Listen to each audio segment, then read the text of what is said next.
welcome to the world at noon. I am Olushayo Babatunde. Nigeria's Vice President optimistic of cashless system in tracking election financing. Pope Francis heads to the DR Congo for landmark visit. Former Brazilian president applies for US visa. Now the news in detail. Osun State Government, Southwest Nigeria, has clarified a part of the judgment on Osun governorship election and said that Governor Demola Adeleke did not forge any certificate or testimonial. A statement by the spokesperson to the governor, Malam Olawale Rashid, described the issue as an attempt to damage the reputation of the governor. According to the statement, the issue has to do with an error in school testimonial, which bears Osun instead of Oyo State. Malam Rashid stressed that Osun State was part of Oyo State when Governor Adeleke completed his high school education in 1981, adding that the issuing school had testified before the Court of Appeal in 2018 that it was their error, which has nothing to do with Governor Adeleke. He maintained that the Court of Appeal also ruled that there was no forgery and therefore exonerated Governor Adeleke of any forgery. The governor's spokesperson called on the tribunal chairman to explain how he arrived at his opinion when a Court of Appeal has cleared Governor Adeleke of forgery. Vice President Yemi Osinbajo says a cashless policy, when effectively operated in Nigeria, can help stem the surge of illicit election financing by making it impossible to track funds. Professor Shibajo's spokesperson, Mr. Laolu Akande, in a statement in Abuja, said the Vice President received a delegation of the EU Election Observation Mission led by Mr. Barry Angius. The EU Chief Observer is also a member of the European Parliament.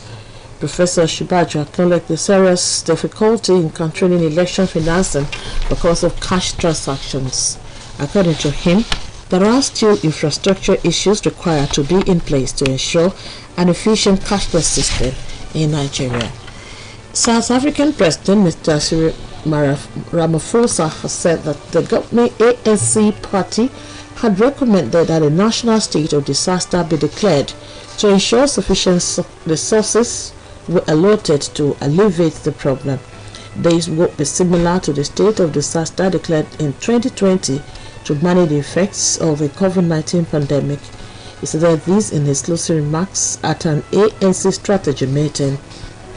South Africa has been grappling with an energy crisis for years and is currently experiencing lengthy power cuts blamed on aging infrastructure and corruption. Pope Francis is expected to land in the Democratic Republic of Congo, the home of the largest Roman Catholic community in Africa today, for a 3-day visit. It is more than 37 years that the previous Pope, John Paul II, visited the country when it was called Zaire. Authorities in the country have declared tomorrow a public holiday in the capital, Kinshasa, to allow Catholics to attend a mass led by Pope Francis at Ndolo Airport. Pope Francis has asked for prayers for their journey ahead of departure. The pontiff will stay in Kinshasa until Friday before traveling to South Sudan's capital, Juba, where he will be joined by his Anglican counterpart, the Archbishop of Canterbury, and by the Church of Scotland moderator. This is the World at Noon, coming to you from Osun State Broadcasting Corporation, Voice of the West, Nigeria. Now I read this message. Never give up on your dream. Be optimistic that tomorrow is going to be better. No condition is permanent. The Saudi Ministry of Foreign Affairs today announced that a visit visa will now be issued electronically to ease travel to the kingdom. Guests of Saudiana and Flyna Airlines will be able to enter the country for 4 days with a visa validity extended to 3 months. The ministry said a visa will be issued free of charge and immediately with a travel ticket. Travelers who wish to pass through the kingdom and visit historical landmarks such as Alula and Riyadh Diriyah can do so with purchase of a plane ticket. This visa will help those passing by and wishing to enter to perform Umrah and visit the Prophet's Mosque. Brazil's former president, Mr. Jair Bolsonaro, has applied applied for a 6-month U.S. tourist visa. Mr. Bolsonaro has been staying in Florida since 30 December, adding that the former president plans to stay in the U.S. while immigration officials process the visa.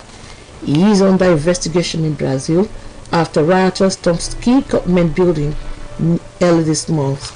His lawyer, Felipe Alexandre, said the former president has devoted 34 years of his life to public service and would like to take some time off. In Australia, police said about 660 people have been charged in a 4-day police blitz targeting dangerous domestic violence. Information has it that 1,153 charges for domestic violence, drugs and weapons were laid during the operation in South Wales last week. Police also seized an array of illegal arms such as guns, salt and drugs. Australia has a huge domestic violence problem and police spend more time responding to the crime than any other. Among those charged was a 22-year-old man who Police choked his partner until she blacked out during an argument. And here again are the highlights of the world at noon. Vice President Yemi Osinbajo has said that a cashless policy, when effectively operated in Nigeria, can help stem the surge of illicit election financing by making it impossible to attract funds. Pope Francis is expected today to land in the Democratic Republic of Congo, home of the largest Roman Catholic community in Africa, for a 3-day visit. Brazil's former president, Mr. Jair Bolsonaro, has appealed for a 6-month U.S. tourist visa.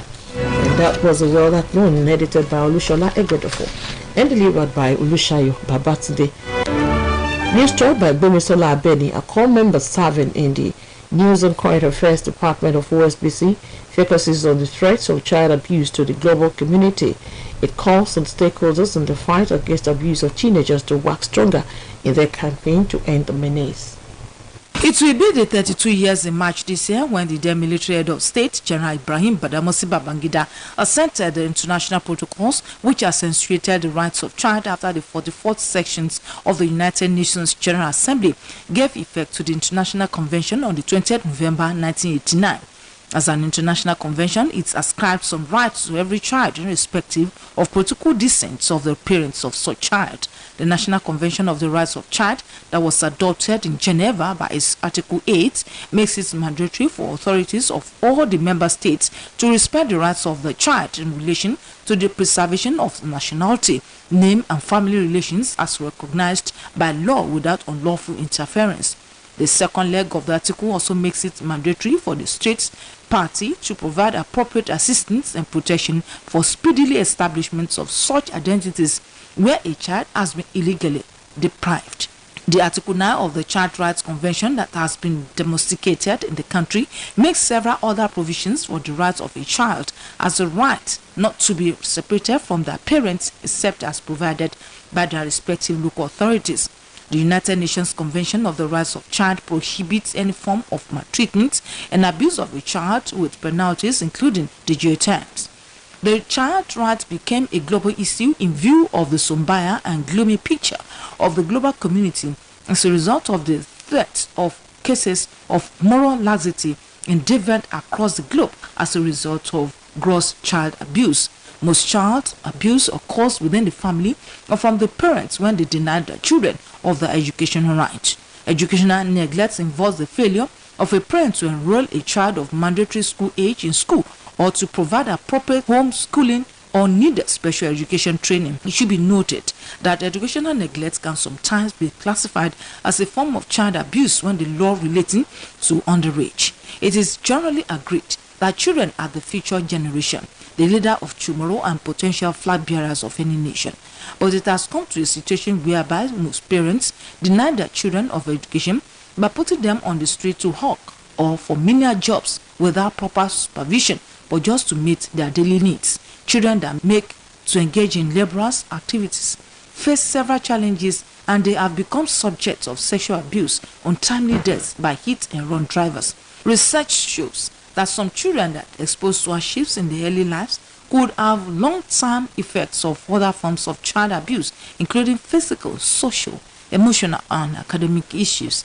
Meanwhile, children who have suffered bullying in the course of early age maltreatment will grow up to become breakthroughs. It has also been discovered that child girls are the most abused by their parents and the society at large. The abuse of girl child at the family level included denial of rights to education. At times, child girls are burdened with domestic works, which hinder large percentage of them from focusing their education like their counterpart male child. Girl child accounts for large percentage of rape cases, even from their immediate family members. Investigation of child girls' sexual abuses so that many of them have been defiled by their biological fathers, uncles, and brother-in-laws. Also, a look at the society shows that child abuse occurs not only at home but has found its way into the school system, thus constituting barrier to the attainment of sound educational development in the country. Some educated instructors comprise their position and infected some male child with moral decadence, including sexual abuse and consumption of hard drugs. This makes it imperative for the global community to promote the efforts at stemming the tide of male child sexual abuse, which subtracts in societal recklessness. It is for the purpose of this that Newstalk igniting the zeal of all the stakeholders, including non-governmental organizations, human rights crusaders, to campaign against girl child. That Newstalk appealed for the eradication of child abuse in the society in order to enhance dignity of children. It was written by Gwemisola Abeni, a serving corps member with OSBC Radio News and Current Affairs Department. It was read by Olushola Ebedofo. Thanks for listening to The World at Noon. Good afternoon.